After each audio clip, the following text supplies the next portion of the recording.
जय सिया राम। सब सुख लहे तुम्हारी सरना, तुम रक्षक काहू को डरना। अभी के समय में जिन चुनौतियों से हम जूझ रहे हैं, जो मनुष्य के सामने नई नई चुनौतियां सामने आ रही हैं, लोगों के पास समय की कमी है। ऐसे में हनुमान जी की भक्ति से बढ़कर और हनुमान चालीसा के पाठ से बढ़कर कुछ भी नहीं है। हनुमान जी की कई पूजा की विधियां हैं, कई पद्धतियां हैं, कई पाठ हैं, लेकिन समयाभाव में हनुमान चालीसा का पाठ जो लोग नियमित करते हैं, प्रतिदिन जिनका नियम है, कोई नागा नहीं करते और उसके भावार्थ से भी उसका अर्थ क्या है जो लोग परिचित होते हैं, वो इस बात को महसूस कर सकते हैं, समझ सकते हैं कि कुछ ही दिन बीतने के बाद बहुत सारी चीज़ें उनके अनुकूल बैठने लगती हैं। सबसे पहला जो लक्षण दिखाई देता है हनुमान चालीसा के पाठ का, वो मन की उद्विग्नता समाप्त हो जाती है और आशावादिता बढ़ती है।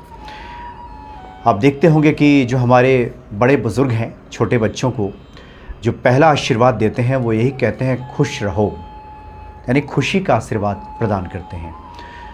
जब बच्चे छोटे होते हैं तो इसका अर्थ समझ में नहीं आता कि आखिर क्यों और कुछ प्रदान नहीं किया जाता बड़ों द्वारा, और ये कहा जाता है कि खुश रहो। क्योंकि ये जो खुशी है, ये सबसे बड़ी देन है ईश्वर की।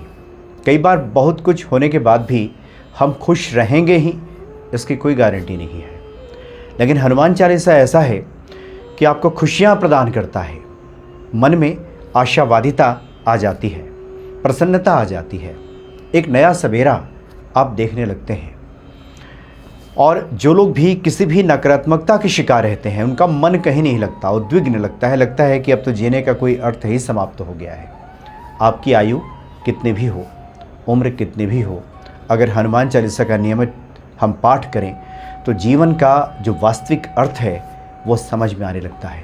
तब समझ में आने लगता है कि हमारे जो ऋषि मुनि हैं वो क्यों कहते हैं कि शतायु हों, यानी 100 साल तक जिए। क्यों जिए? क्योंकि ऋषियों को पता है कि जितने लंबे समय तक हम इस धरा पे मौजूद रहेंगे, खुद को बना करके रखेंगे, स्वस्थ रखेंगे, उतनी ही ज़्यादा इस समय का हम सदुपयोग करेंगे, ईश्वर की भक्ति करेंगे और जिन उद्देश्यों की पूर्ति के लिए हमारा आगमन इस धरा पे हुआ है वो उद्देश्य पूरा हो जाएगा। नहीं तो जो लोग इस बात को नहीं समझते, वो जीवन के शुरुआती दौर में ही निराश होने लगते हैं, हताश होने लगते हैं। उन्हें पता ही नहीं रहता कि हम जी क्यों रहें, जिए तो जिए क्यों, इस तरह के भाव भी आने लगते हैं। बहुत से लोगों से बातचीत होती है तो उनका उद्देश्य ही समाप्त हो चुका होता है कि क्यों भला, क्यों रहें इस धरा पे। वो नहीं समझते इस बात को, जीवन को समाप्त करने की बात सोचने लगते हैं, करने लगते हैं। तो हनुमान चालीसा का जो लोग पाठ करते हैं, आप करके देखिए, आशावादिता आपके जीवन में आ जाएगी और जीवन का वास्तविक मूल्य समझने लगेंगे और हमारा जो निर्धारित कर्तव्य है, जो कर्म है, उसमें भी हम लग जाएंगे। जो नए भक्त दर्शक हनुमान भक्ति से जोड़ते हैं, हनुमान चालीसा पे तो पहले भी काफ़ी कुछ बातें हुई हैं और जितनी बातें की जाए वो सब कम ही है। समझिए, जितनी बातें की जाए वो कम है। पहले भी बातें हुई हैं, लेकिन नए जो भक्त हैं, नए दर्शक हैं, उनकी तरफ से बात आती है कि जो युवा पीढ़ी के लोग हैं, और हनुमान भक्ति चैनल बड़ी संख्या में युवा पीढ़ी के लोग ही देखते हैं, तो हनुमान चालीसा से क्या मिलेगा? क्योंकि व्यक्ति स्कूल जा रहा है, कॉलेज जा रहा है, नौकरी में है, जीवन में है, शादी ब्याह हो गई है, घर में बहुत सी परेशानियाँ आ गई हैं, कई तरह की दिक्कतें आ रही हैं। तो पहला तो व्यक्ति यही चाहता है कि मिलेगा क्या, क्या मिलेगा हनुमान जी की भक्ति से, क्या मिलेगा जब हम हनुमान चालीसा का पाठ करेंगे। तो सबसे पहले हम ऐसे लोगों को बताएं कि जो नकारात्मकता है जिसकी चर्चा हमने अभी शुरू में की, सबसे पहला तो आपको यही मिलेगा कि वो जो नकारात्मकता है वो दूर हो जाएगी। नकारात्मक स्थिति से आप बाहर आ जाएंगे। और कई बार होता है, बाहर भी हम जाने अनजाने में जब बाहर निकलते हैं तो बहुत से नकारात्मक शक्तियों के हम प्रभाव में आते हैं, नकारात्मक लोगों के प्रभाव में आते हैं और मन पे जो एक छाप पड़ जाती है, वो नकारात्मकता का प्रभाव हमारे जीवन पे नहीं दिखाई देगा। भूत प्रेत की जो आशंका होती है वो खत्म हो जाती है। कई बार अगर हमारा मनोबल कमज़ोर है तो ये भी देखा जाता है कि जो लोग शमशान के पास से गुजर गए या किसी कारण से उधर जाना पड़ गया, तो जिसको गोस्वामी जी ने कहा है कि छूट है बंद महासुख हो, ये बंधन कई प्रकार का होता है। एक तो बंधन जिसको हम सभी समझते हैं, कारागार का बंधन, लेकिन इस प्रकार के भी जो बंधन है, जो बंध जाता है व्यक्ति किसी नकारात्मक शक्ति के प्रभाव में, इन बंधनों से भी मुक्ति मिल जाती है। शारीरिक और मानसिक जो शांति है, शारीरिक तौर पे हम स्वस्थ होने लगते हैं। चूँकि हनुमान जी जो उसमें बल के वृद्धि कर बल बुद्धि विद्या देहु मोहि हरहु क्लेश विकार, बल बुद्धि विद्या सब प्रदान करने वाले हैं हनुमान जी। तो पहला ये होता है कि भक्त निरोग होने लगता है, निरोगता प्राप्त हो जाती है। हनुमान चालीसा का पाठ करके जो हम जल सामने रखते हैं उस जल का हम सेवन करें, पान करें पंचामृत की तरह, तो निरोगता आने लगती है। धीरे धीरे आप हनुमान चालीसा पढ़ेंगे और जो लोग लगातार पढ़ते जा रहे हैं, आप एक सर्वे करके देखें, वो लोग बनिस्बत औरों के शारीरिक और मानसिक तौर पे आपको स्वस्थ ज़्यादा दिखाई देंगे। शनि की 7.5 से जो लोग परेशान रहते हैं, आप नियमित हनुमान चालीसा का पाठ कीजिए। देखिए शनि की 7.5 का पता नहीं चलेगा। एक तो वयोवृद्ध भक्त से हमारी बात हो रही थी, शनि की 7.5 में चल रहे थे, वो एक ज्योतिषी से मिले। ज्योतिषी ने बताया कि आप पे तो शनि की 7.5 चल रही है और ये अब उतरने वाली है। तो उन्होंने कहा कि हमें तो पता ही नहीं चला, जैसा कि लोग बताते हैं कि शनि की 7.5 आएगी तो ये स्थिति होगी, आपको ये परेशानी आएगी, ये संघर्ष होगा। कहते हैं छोटी मोटी बातें इस तरह की आई, लेकिन पता नहीं चला।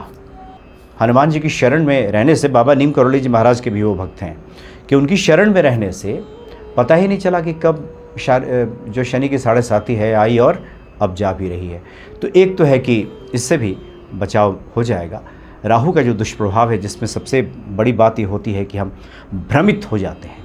हमें करना क्या है यही समझ में नहीं आता, हमारे लिए उचित क्या है, करणीय क्या है यही पता नहीं है। जो नहीं करना है वही करते हैं, जो नहीं सोचना है वही सोचते हैं। यानी राहु जो दिमाग को भ्रमित करता है, तो गोस्वामी जी ने लिखा है कि कुमति निवार सुमति के संगी, सुमति प्रदान करने लगते हैं। तो राहु का जो प्रभाव है ये दूर हो जाता है। जो लोग नियमित हनुमान चालीसा का पाठ करते हैं, मंगल दोष का निवारण हो जाता है, जो कि मंगल ग्रह और हनुमान जी अधिपति कहे गए हैं। और मंगल भी भूमिपुत्र हैं, भगवान शिव के ही पुत्र माने जाते हैं, और जो श्री हनुमान जी हैं वो रुद्र ही हैं, हनुमान ही हैं। तो इस नाते भी मंगल दोष अगर किसी के जीवन में है तो वो भी दूर हो जाता है। बल्कि मंगल दोष की वजह से अगर किसी के जीवन में परेशानियां हो, विवाह ना हो रहा हो, तो इसके लिए तो एक उपाय भी है कि 21 हनुमान चालीसा का पाठ प्रतिदिन किया जाए और हनुमान जी के मस्तक का सिंदूर ले करके और प्रभु राम के चरणों में और माता सीता के चरणों में उसको अर्पित कर दिया जाए, वहाँ लगा दिया जाए चरणों में, और 21 हनुमान चालीसा का नियमित पाठ किया जाए। तो विवाह बाधा मंगल दोष की वजह से अगर आ रही है तो ये विवाह बाधा दूर हो जाती है और विवाह का योग बन जाता है और धन की प्राप्ति होती है। चूँकि अष्ट सिद्धि नवनिधि के दाता असवर दीन जान की माता, सब प्राप्त हो जाता है। अब हम आपको बताएंगे कि कई बार लोग पूछते हैं कि कितने हनुमान चालीसा पढ़ने चाहिए। हमने बहुत से सिद्ध साधकों से, संतों से बातचीत की, कितने पढ़ने चाहिए। तो पहले तो उत्तर देते हैं कि जितना आप पढ़ लो कम ही है, जितना पढ़ लो, जितना संभव हो जाए पढ़ लीजिए। लेकिन हम पूछते हैं उनसे कि आप कितना पढ़ते हैं ये तो बता दीजिए। तो पहले तो लोग बताना नहीं चाहते, क्योंकि सबकी अपनी निजी साधना है, व्यक्तिगत तौर पे ये साधना बताना कोई नहीं चाहता। लेकिन खैर, जब स्नेह होता है किसी से तो आग्रह को बहुत संत टाल नहीं पाते। तो बहुत संतों के मुख से हमने सुना है कि 11 बार तो कम से कम पढ़ना ही चाहिए। 11 बार पढ़िएगा तो बहुत कुछ आपको मिलेगा। लेकिन अगर आप एक बार भी पढ़ते हैं, 2 बार, 3 बार, 4 बार, सबका अपना महत्व है, सबका। तो उन्होंने बताया कि अगर एक बार आप हनुमान चालीसा का पाठ करते हैं तो एक जो नंबर है, ज्योतिषीय दृष्टिकोण से देखें, अंक शास्त्र के अनुसार देखें तो ये सूर्य का नंबर है। भगवान सूर्य अति शीघ्र प्रसन्न हो जाते। एक बार हनुमान चालीसा आप अगर पढ़ते हैं तो भगवान सूर्य की ये जो सूर्य बाधा, सूर्य संबंधी जो दिक्कतें आती हैं, नेम फेम में जो दिक्कतें आती हैं, एक बार भी अगर कोई पढ़ता चले हनुमान चालीसा तो वो मिल जाता है, आशीर्वाद मिल जाता है श्री हनुमान जी का और भगवान सूर्य का। 2 बार पढ़ते हैं, 2 जो अंक ज्योतिष में जो कारक है, चंद्रमा, मन जिसका अशांत रहता हो, मानसिक अशांति, मन में कोई चैन ही नहीं है, अशांत मन में कभी इधर जा रहे हैं, कभी उधर जा रहे हैं, कभी कुछ कर रहे हैं, कभी कुछ कर रहे हैं, कभी इनसे मिल रहे हैं, कभी उनसे मिल रहे हैं, लेकिन मन है कि बेचैन हुआ जा रहा है, सकारात्मक ये मन रह नहीं रहा है। 2 बार हनुमान चालीसा पढ़ के देखिए, जैसे ही आप कुछ दिन पढ़ेंगे ये मन शांत होना शुरू हो जाएगा। 3 बार अगर आप पढ़ेंगे तो 3 तो गुरु का नंबर है, ये मानसिक शांति मिलती है, तनाव से मुक्ति मिल जाती है। सकारात्मक विचार आपके आने लगते हैं, आपको क्या करना चाहिए ये समझ आने लगती है और गुरु की कृपा प्राप्त होने लगती है। 4 बार अगर आप पढ़ते हैं तो ये 4 का जो नंबर है ये राहु का है।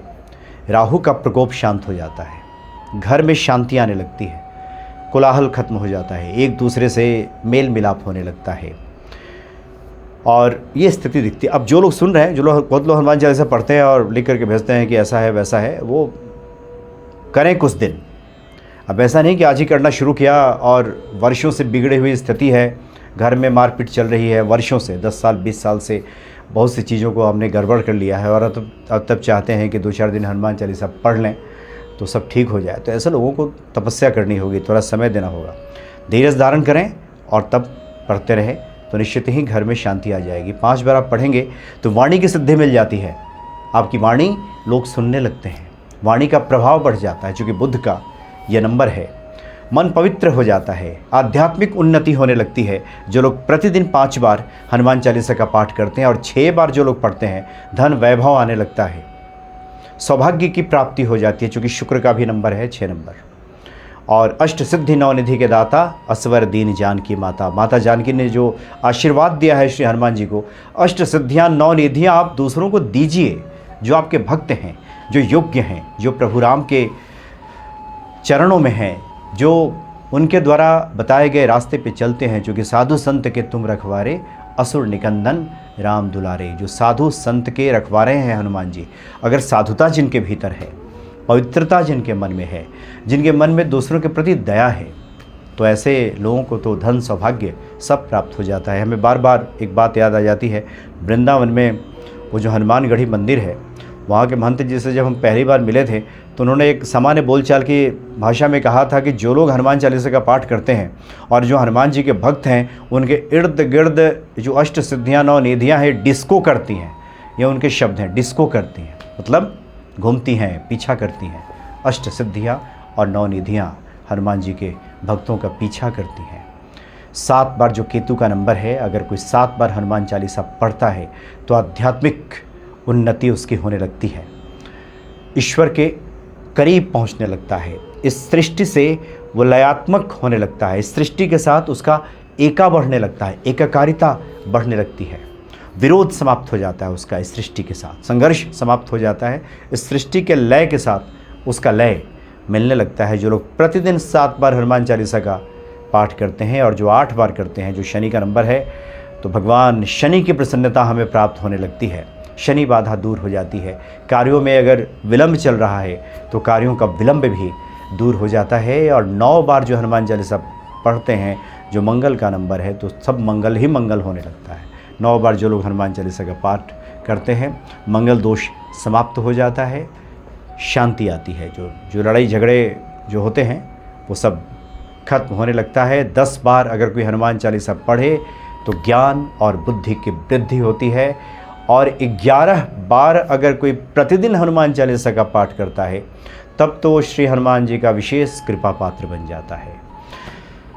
और श्री हनुमान जी, जिसको गोस्वामी तुलसीदास जी कहते हैं कि सब सुख लहे तुम्हारी सरना, तुम रक्षक काहू गुररना। धर्म, अर्थ, काम और मोक्ष ये सब सत जाता है, सब पूरा हो जाता है।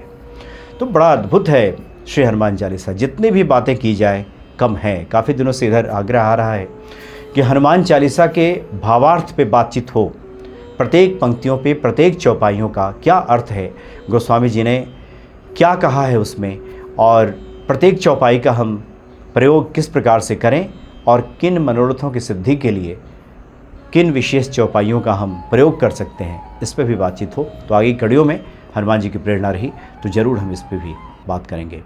बहुत बहुत धन्यवाद। जय सिया राम।